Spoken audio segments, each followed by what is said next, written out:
All right, let's go ahead and get to it. Welcome to Classics 160D2, Classical Mythology, and today's lecture 4.3 on the Homeric hymn to Demeter. This is the third of our kind of final project slash primary source days, and your GATs are going to lead you both through the kind of process of how to start narrowing your topic for your research proposal, which in turn will lead to your final project. And then we'll take a look at the Homeric hymn to Demeter, which turns out wasn't written by Homer at all. But it's still awesome, so we will still talk about it. Here is the plan for today.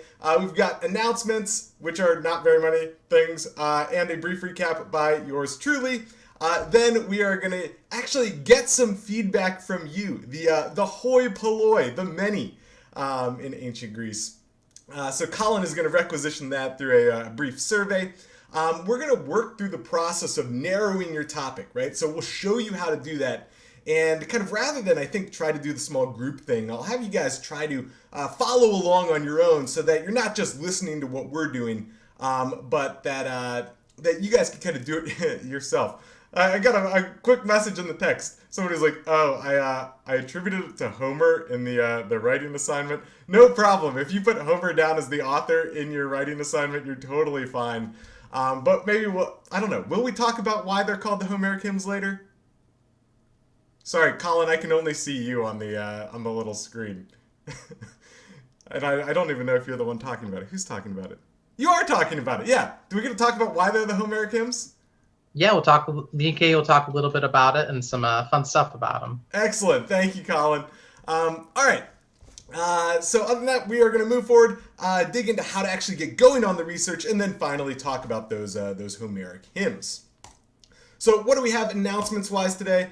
Same stuff as usual. Go ahead and put it into a speaker view so that you can see me, you can see the slides. The GATs will be sharing their screen with you later on. If you have a message, go ahead and message somebody who's not talking at the time, just because it's kind of difficult to deal with all that at once. And then finally, get on your radar. 2 weeks from today, we have the research proposal draft due.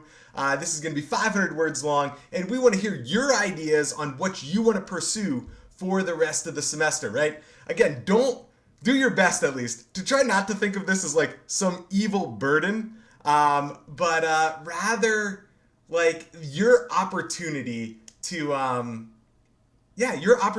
figure out and go like dig into something that you're really excited about, right? That's the goal of this thing. Let's see, any other, let's see. Okay, I got another comment on breakout groups. Oh yeah, so I did some research into that, and the way that it works, and don't ask me why this is the case. The number of breakout room like groups you can have in Zoom scales inversely with the size of the class. So if you have like 500 students in the class like we do, you can only have 20 breakout rooms. But if you have like 100 students in the class, you can have up to 50 breakout rooms. And it like the bigger the class, the fewer number of rooms. So it doesn't really end up working for us, which is kind of annoying because I really enjoy doing that kind of small group stuff. And again, maybe we'll play around with the Google Chat thing as we move forward. But I think today we'll be mainly doing kind of one-on-one, kind of work on your own.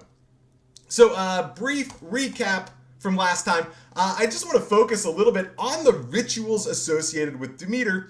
And there were kind of four main ones that we talked about, right? So the two in brief, the proerosia. This is the kind of sprinkling of seeds prior to the actual like plowing and planting of the seeds, right? So kind of like a little like ritual performance before going to do the actual thing.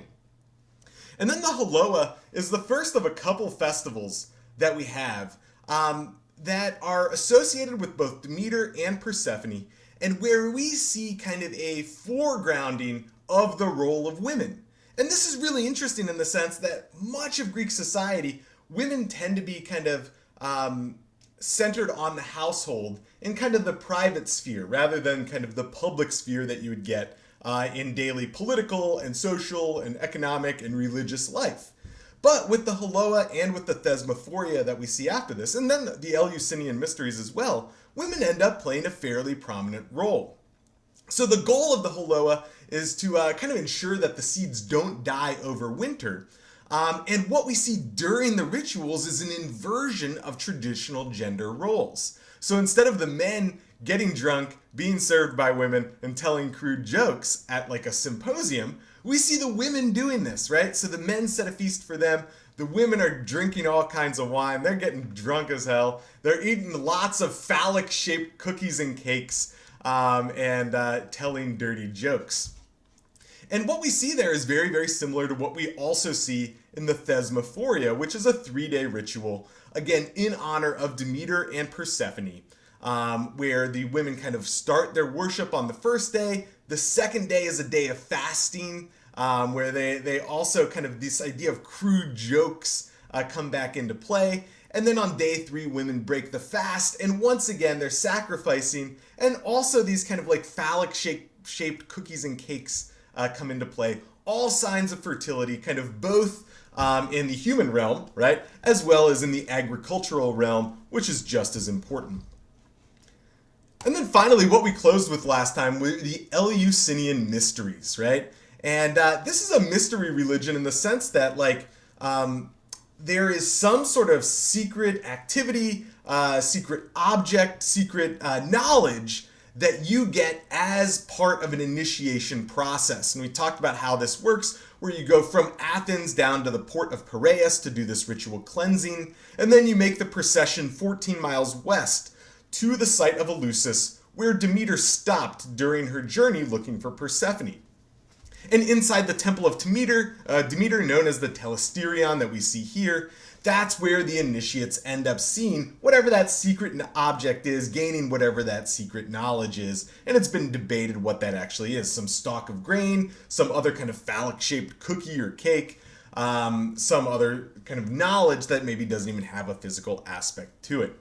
So, just wanted to kind of re-summarize some of those the rituals and performances associated with Demeter and Persephone.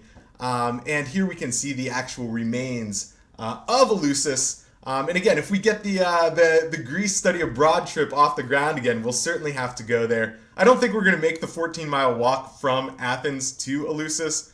We'll probably take like a bus or something. But it's an awesome site, and you have to go see it. And you too will be have the secrets of Eleusis and Demeter revealed to you. With that, I want to go ahead and turn it over to Colin. Part 2 is not the rituals of Demeter. We just went through the rituals of Demeter. Let's say requisitioning feedback. Is that even how you spell requisitioning? I don't know. It's how we spell it in this class. Anyway, Colin, the stage is yours. I'm excited to see what kind of information you're gathering. This is great. One of the things that I've always found kind of frustrating is we tend to ask students for feedback at the very, very end of the class after it's too late to actually do anything with that feedback. So this is wonderful. Colin, the stage is yours. All right, so we're actually going to audible here. We're going to shift over a little bit to Katie and Julianne, and then we're going to do the feedback in a minute. So but we will be doing that. All right. Sounds good.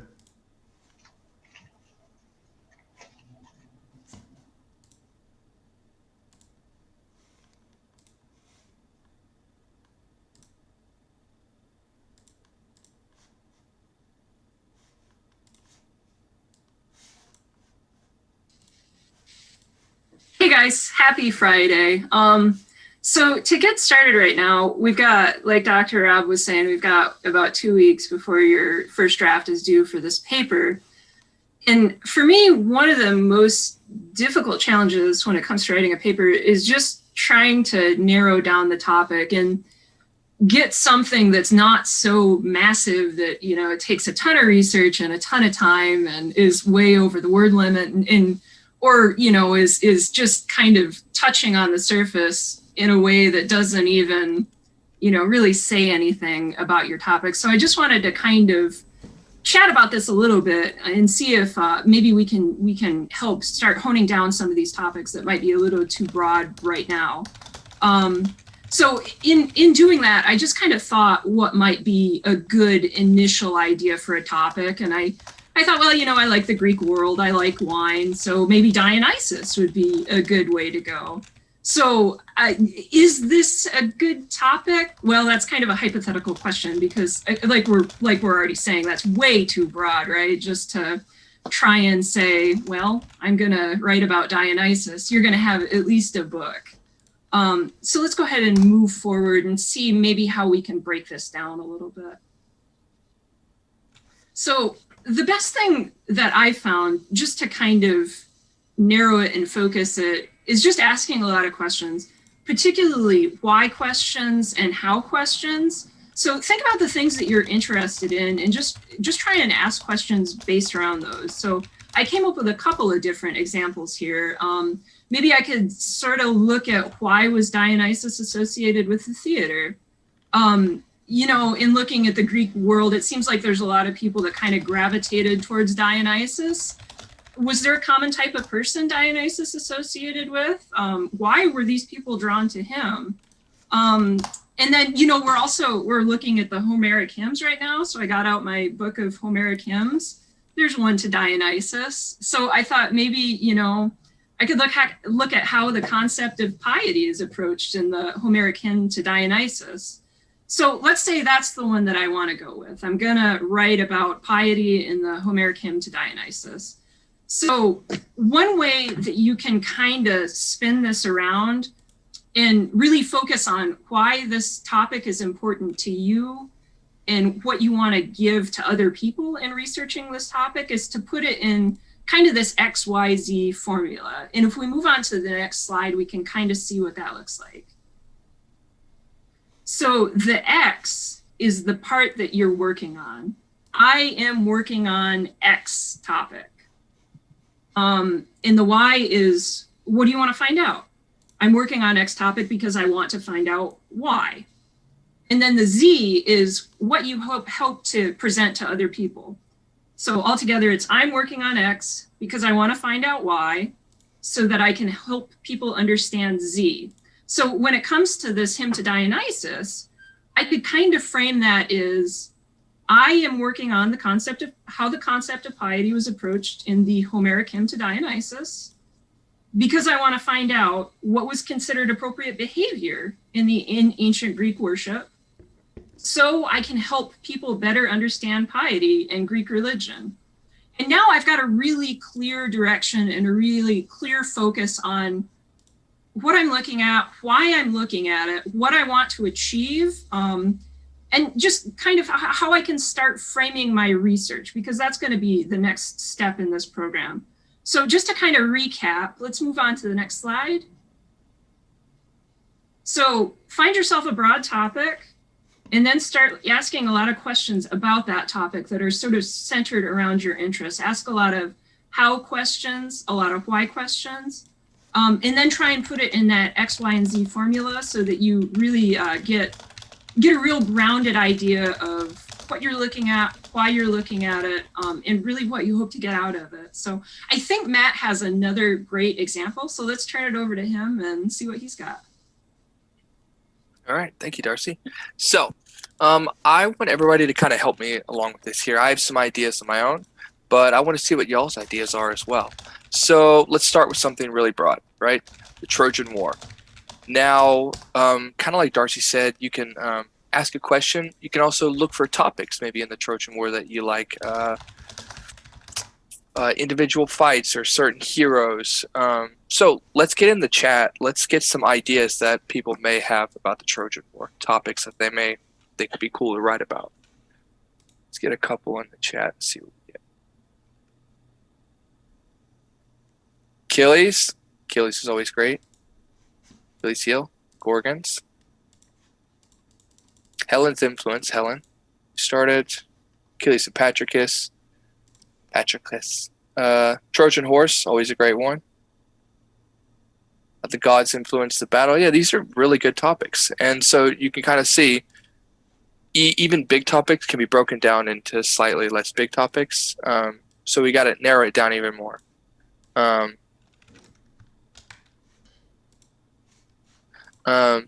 Yeah. How did the conflict between the gods illustrate how the Greek people reviewed warfare? Oh, I like that one.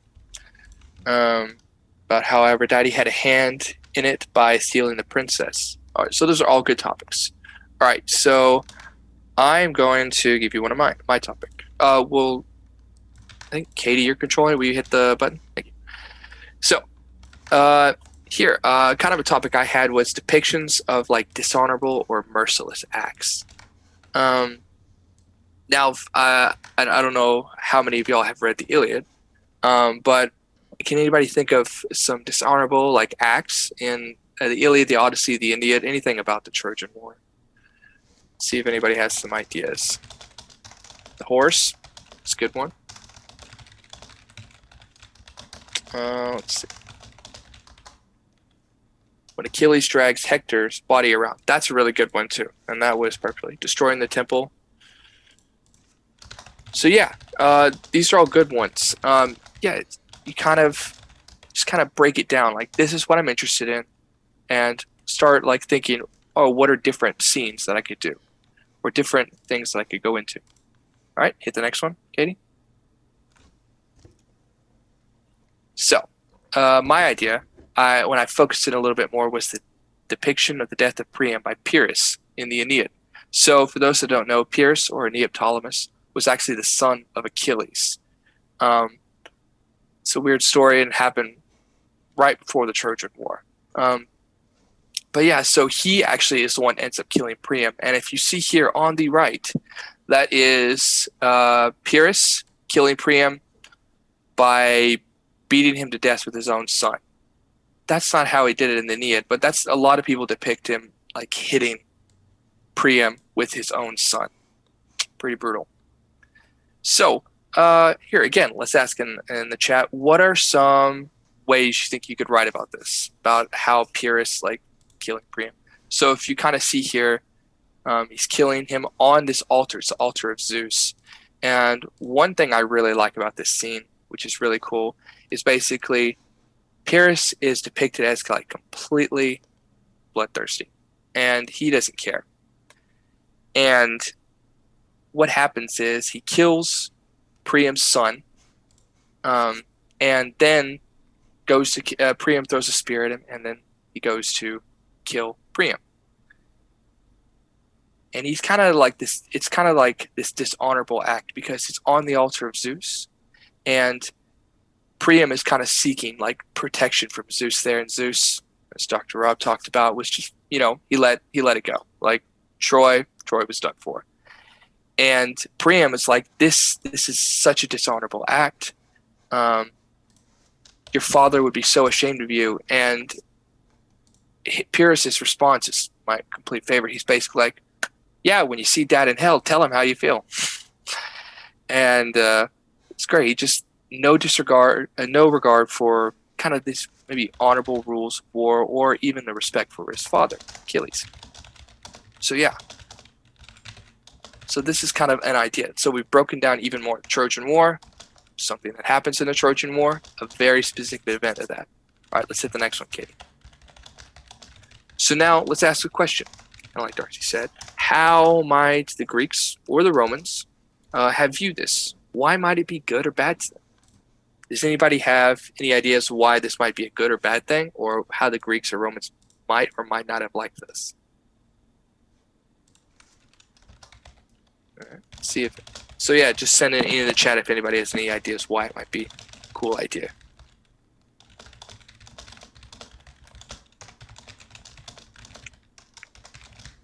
Because it's war. Okay? The Greeks might have just been, all right, it's war. Who cares? These things happen. Let's see if we get any other responses. All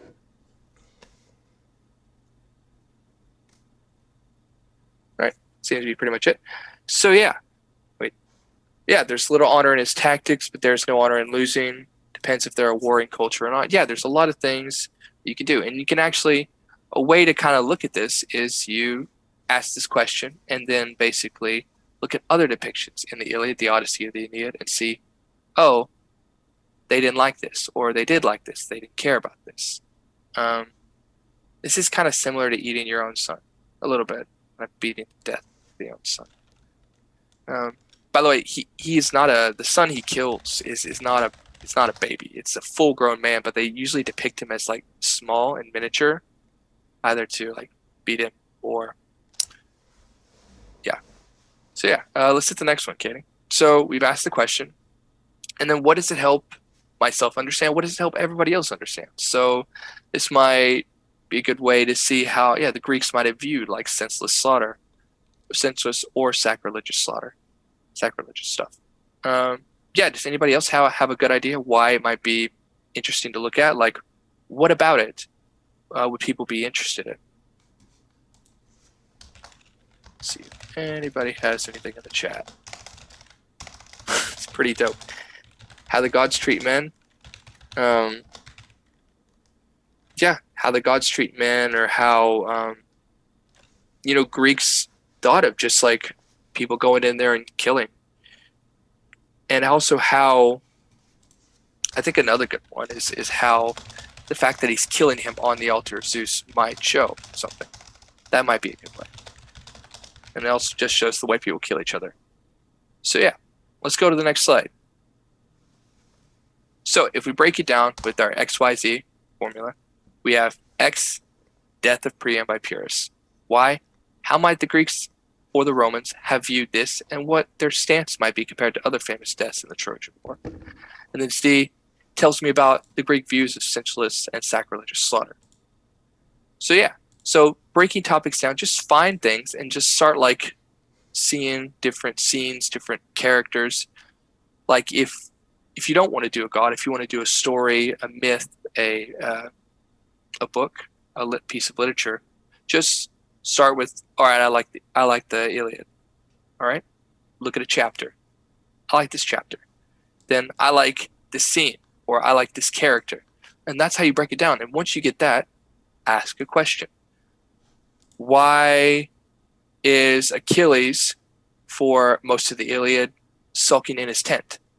Or why Hector kind of like worries about his body being desecrated. So these are great ways to narrow down topics. So just start taking things and looking for like the smaller parts of it. All right. So we can move on. I think Julianne, you were next. Yeah. Good luck, Julianne. I think Colin wanted to do the poll now. I think he got it set up. Is that correct? Yes, we did. Alrighty. All right, everyone. So what we're going to do is, this is a quick poll that we're going to launch through Zoom, and this is just to gauge where everyone is at. It's anonymous, so please click whatever. Again, we can't emphasize enough that if you do have questions about your final project, please, please, please reach out to us. We want to help. There are already some really good ones that we've been talking amongst ourselves, and we are so excited to see where these are coming, how these are going to.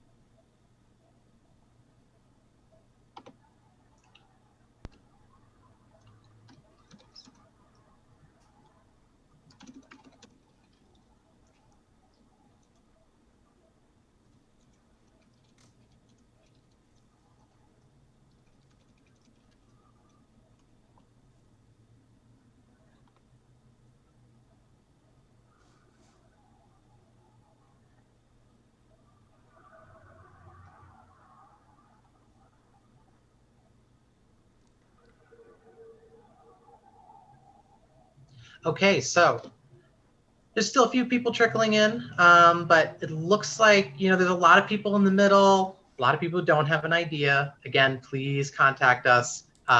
We want to help. And so Matt and Darcy just went over something that was really good. Julianne's going to go over more great ideas of finding sources. And at the end, Katie and I are going to talk about the hymn of Demeter, and that may give you some ideas. Yeah, so I'm going to kick it over to Julianne. So this is great. Thank you so much for taking this poll.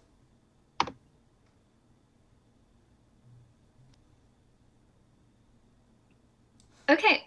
Hello. So I am kind of talking about finding sources. And finding sources can be great if you have a topic and you're already starting research. It can also kind of help you maybe narrow down if you have a broad topic, kind of seeing what people are writing about or find more sources to read. So it's just a great thing to kind of keep in mind going forward.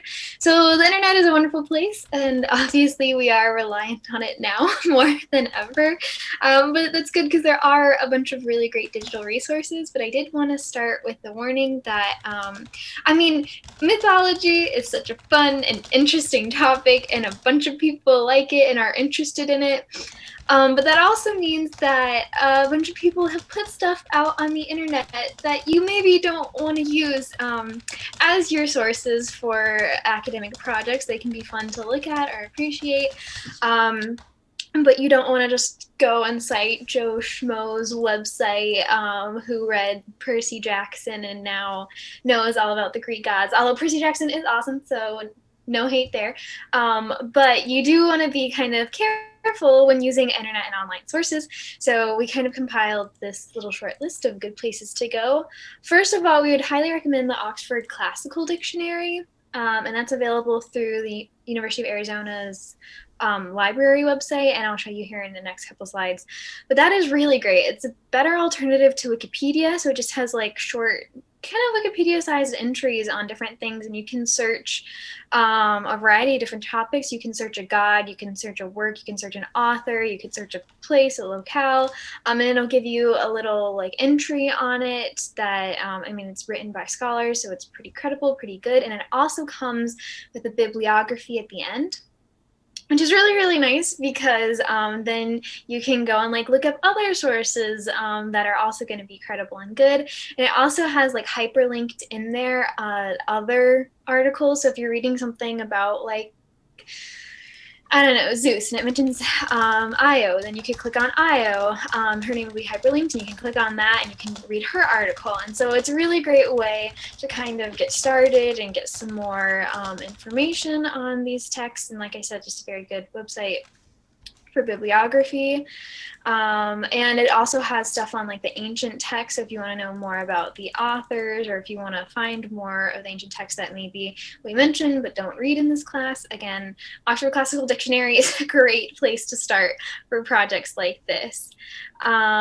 So also on top of that, you have just other places to go to start searching more for secondary sources, your more modern scholarship, is the UA library search. If you just go to, what I always do is I just Google UA library.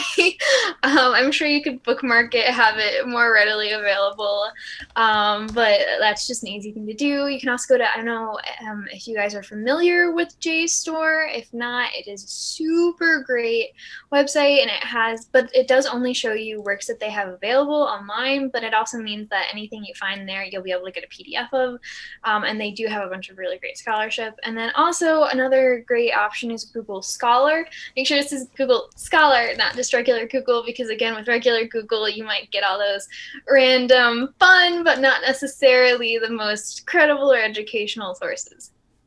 But yeah,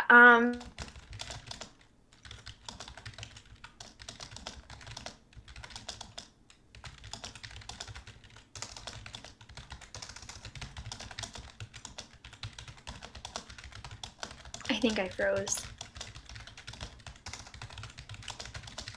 Am I frozen? You're back. We can hear you. Okay, perfect. Awesome. Hopefully you didn't miss too much. The main important stuff is there on the slide. Katie, if you could go to the next slide. Okay, so this is if like I said, you just search UA library like I do, it'll take you to this page. And then Katie, if you go to the next slide again, please. I have highlighted.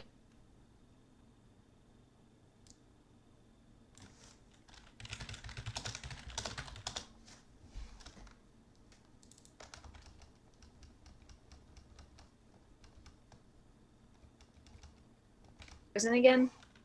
Oh no. Am I back? Okay, you're back. I am so sorry. I do not know what's going on with my internet. But you can just go to the main search bar. I'll try and talk quickly so that hopefully you can get the information. Or you could also go to the CL databases, which are circled, 2 different ways to get there. You could just search it in the main library search, Oxford Classical Dictionary, or Hymn to Demeter, stuff like that. And that's just a great way. Like I said, this is the main search. This also can take you to JSTOR. Google Scholar, I do not believe is linked on the University of Arizona Library website, but you can just go to Google and type in Google Scholar, and it'll take you there pretty easily. Yes, if we could go to the next slide, please. So a note on reading responses, speaking of sources and finding sources and writing about sources, it's kind of related, it's fine. So you guys just turned in your 3rd reading response, woo. I can't speak for the other TAs, but I haven't really looked over them yet. But we have a couple of notes. Since you guys have done 2 weeks, we've given you 2 weeks of notes. We just kind of wanted to mention some of the common issues that we're seeing. So last week, we did talk about citation and citation styles. So I would highly recommend reviewing that in general. But an important thing is to italicize the titles of the work, especially for the ancient works. You italicize if it's like a full book, like most of these are, you italicize it. If it's shorter, like an essay or an article, you do just put that title in quotations. But for these reading responses, it should mostly just be in italicized. Also, please make sure you capitalize the titles and that you're including the correct title. I've been getting a lot of theology for Hesede's Theogony, so, or similar spelling errors. So that's something that we've all kind of noticed across the board and we wanted to tell you about really quickly. Also in your citations, especially the parenthetical ones that we've noticed, please cite the ancient author, not the translator. It was a little bit more difficult for this week because there is no ancient author, it's anonymous. So in that case, you would just have the title of the work and the line numbers. And make sure you're answering the correct prompts. There have been a couple ones where they aren't exactly answering or addressing the correct topic, which I think is something all the TAs said we noticed. Or I've had some where they're answering like previous weeks or the future weeks. So yeah, we have been more lenient with our grading, and we're going to, I think, start getting a little tougher, more on just the specific citation-y type stuff. So we did just really want to drive this home so that way we aren't taking points off. Yeah, okay, cool. That's all I have. Hopefully, sorry for my internet issues, hopefully you were able to get enough that you got it. If not, like I said, the important stuff's on the slide, so yeah. Oh, go ahead and do your attendance quiz. We'll give you a couple of minutes here. Hercules is gray today, so you can just go and do that.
All right, so I'm just going to give you all a little bit of background on the Homeric hymns.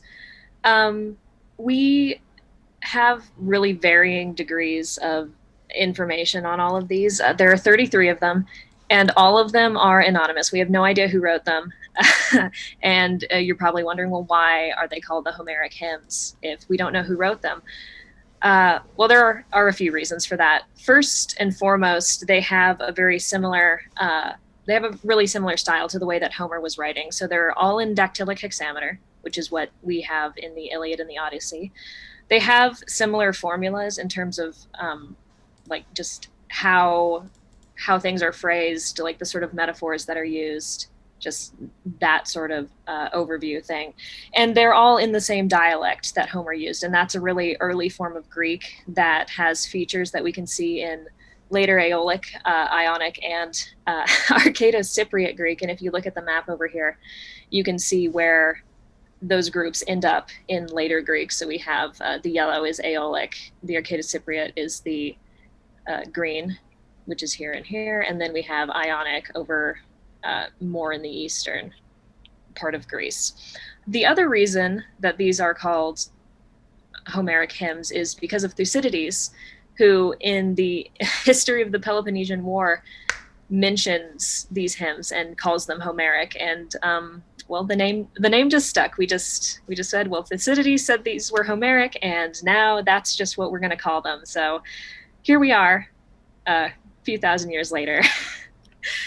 So most of these were probably written in the 7th and 6th century BCE. And that is a little bit after we think the Iliad and the Odyssey were written. So it's unlikely that these could have been written by the same author.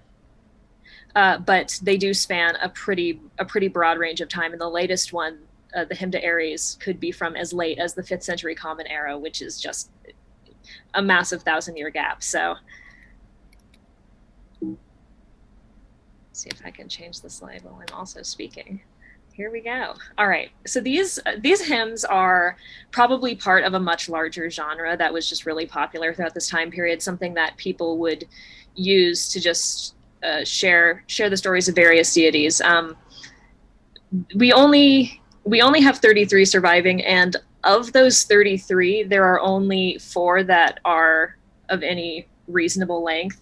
We have the Demeter one, which you all read in class. There's also the one to Apollo, Hermes, and Aphrodite, and those are all a few hundred lines. Some of them are 3 or 4 lines. Some of them are 5. Most of them are somewhere between like 10 and 15. They're not very long.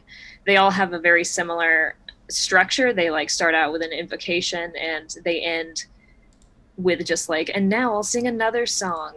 So we think that these were probably meant to introduce larger works. So the hymn to Athena, for example, would probably have gone into one of her more specific myths. It just started out with like, this is who Athena is, and then here's a story about her. But we don't have any of those surviving, unfortunately. So we can't give you a whole lot of information about that. But of the hymns that we do have, most of the major deities are represented. We have all 12 Olympians.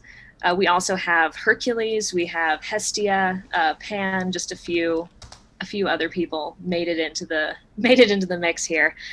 But yeah, I think Colin is going to take you through some of the meter and maybe say a little bit about the Demeter reading specifically. Yeah. All right, let's go to the next slide. All right, everybody. All right, so we're at the end. So the Homeric hymns, like the Iliad and the Odyssey, as we know, were actually oral poems that people could remember. So how do they remember these massive poems? The hymn to Demeter is like a long speech and something that could actually easily be made. So they would be remembered. So they would remember these things via singing. I mean, who doesn't like a good tune? And I'm sure we all have songs that we can just instantly pull out of our head. But those are between 2 to 5 minutes long. So they remembered these songs in a style called dactylic hexameter. So if we look at the lines in the middle of the screen, it would sound something like bum ba da dum ba da dum ba da dum ba da dum ba da dum bum. So as Dr. Rob explained earlier in the semester, the dactyl was like the finger, where you had the long part and then you had the short. So remembering these giant songs in meter help them recall them at will. And we're pretty sure that they did this in kind of like a freestyle verse where people would just be making up stuff as they went along. They're like, well, we're going to talk about Zeus. What's around me today? We're going to include ideas about nature, the elements. And people would be attending these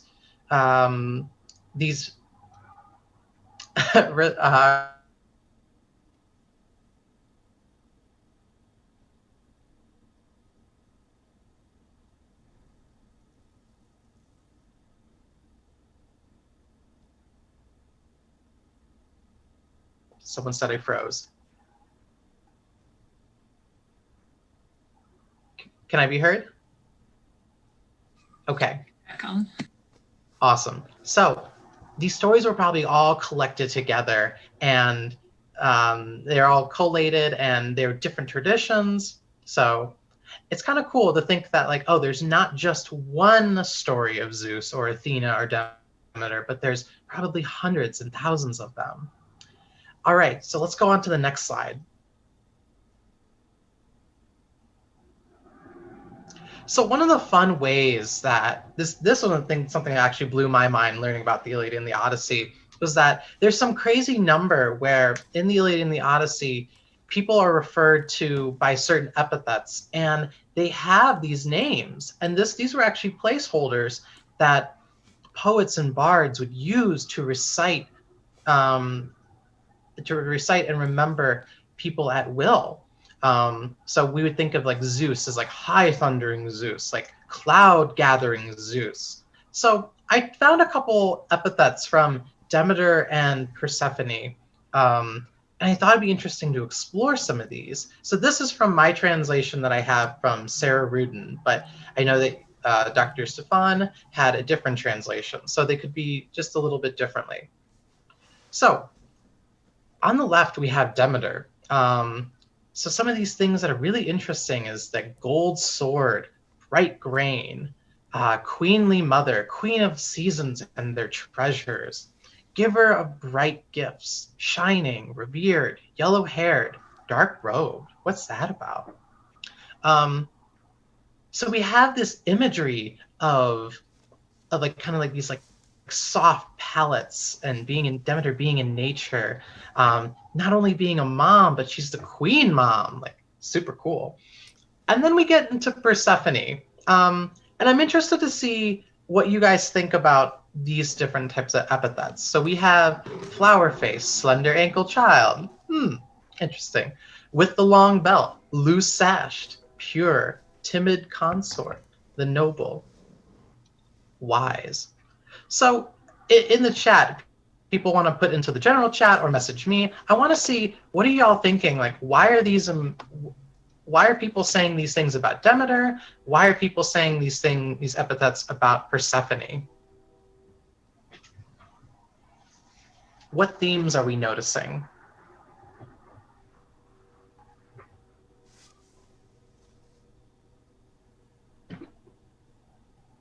Okay, so they are definitely adjectives describing each of them. Appearance-based, love that.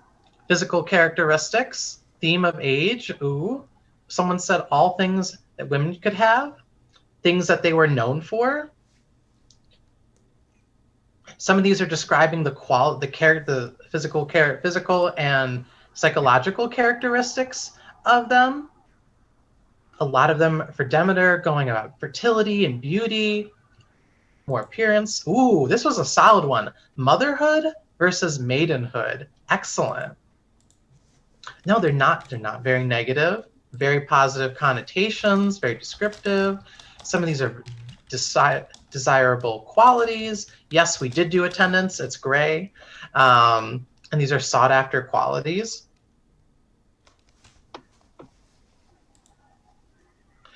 I like someone said Demeter is strongly described and Persephone is talked about in a younger, softer sense.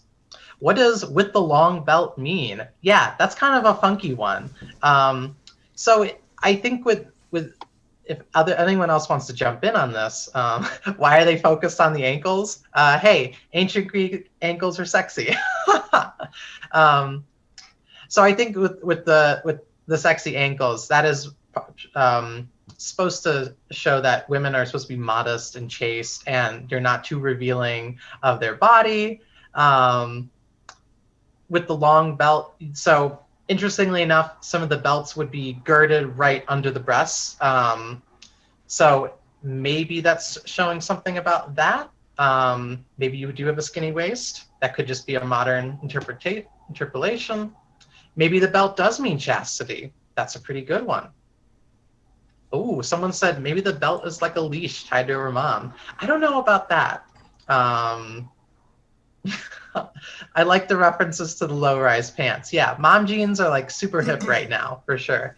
So some of these are very vague in general. So if we just take a look at Persephone, she's wise, or she's pure, or she's flower-faced, or just beautiful. Like maybe they are qualities they're proven to have, but one could make an argument that whoever was telling this tale about the hymn to Demeter didn't really care about describing Persephone that well. She is important to the story, but does not get the really truly important descriptive qualities that her mom has. So if we look on the left, like things like gold sword, bright grain, yellow haired, lovely sweet garland, one can almost imagine and smell and have these like 3D sense perception of thinking about Demeter in this way. Bringer of seasons. So yes, so some could argue also that Demeter, as the mother, someone was thinking, okay, I'm going to tailor my audience to, maybe there are more moms in the crowd. Maybe we're not in the city as much, but we are more in the country. So just like someone who is freestyling a rap is trying to appeal to their immediate audience, bards would do the same. And they could appeal to their immediate audience with these specific pieces of imagery. And again, they're pulling in these ideas from people that they've seen, people that they've heard, and maybe ideas that are right around them. We saw that in the hymn to Demeter, there were references of irises and crocuses and hyacinths and narcissuses. Maybe those were the flowers that were immediately there. One argument could be made for that. Some of those could just be referencing the flowery and natural